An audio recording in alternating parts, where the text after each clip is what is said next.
లక్ష్మీదేవికి ఇష్టం లేని కొన్ని పనులున్నాయి. అవేంటంటే, లక్ష్మీదేవి శ్రద్ధను, క్రమశిక్షణను ప్రేమిస్తుంది.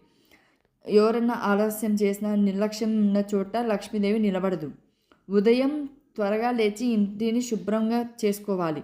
పనుల్లో చురుగ్గా ఉండాలి. ఇంట్లో ఏవన్నా వస్తువులు అడ్డదిడ్డంగా ఉండకూడదు. చెత్త ఎప్పటికప్పుడే బయట పారేవేయాలి. పూజా గదిని శుభ్రంగా ఉంచుకోవాలి. శుభ్రత లక్ష్మీదేవికి చాలా ఇష్టం.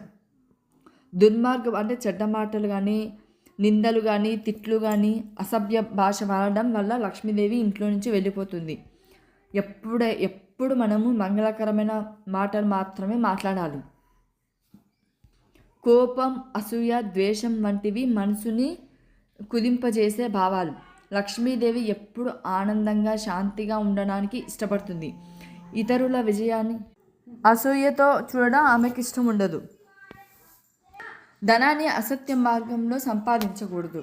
దానిని దుర్వినియోగం చేయకూడదు. అంటే జూదము, మద్యము, వ్యసనాలు వంటి వాటిల్లో పెట్టడం లక్ష్మీదేవికి ఇష్టం ఉండదు. ఎప్పుడు నిత్య పూజలు, ధ్యానం లేకపోవడం, శ్రద్ధ లేకపోవడం ఆమెకు దూరంగా ఉంచుతుంది. కేవలం డబ్బు కోసమే పూజించడం కూడా అవమానమే. అహంకారంతో ఉండడం, ఇతరులను తక్కువగా చూడడం లక్ష్మీదేవికి ఇష్టం ఉండదు. ఆమెకు వినయంతో, ఆత్మబలంతో జీవించే వాళ్ళంటేనే ఇష్టం. ఇంట్లో ఎప్పుడు పంచాయతీలు, కలహాలు ఉంటే లక్ష్మీదేవి దూరంగా వెళ్ళిపోతుంది.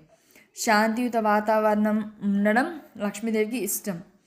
పాడైపోయిన వస్తువులు కానీ, ఏమన్నా ఆగిపోయిన గడియారాలు కానీ, లేకపోతే చినిగిపోయిన దుస్తులు కానీ, పాత దుస్తులు కానీ, పగిలిపోయిన అద్దాలు వంటివి ఇంట్లో ఉండడం మంచిది కాదు. అవి అశుభానికి దారితీస్తాయి. పూజ చేసే ముందు శుద్ధంగా ఉండకపోవడం, ఆలస్యంగా స్నానం చేయడం లక్ష్మీదేవికి ఇష్టం ఉండదు. శ్రీ మహాలక్ష్మీదేవియే నమః.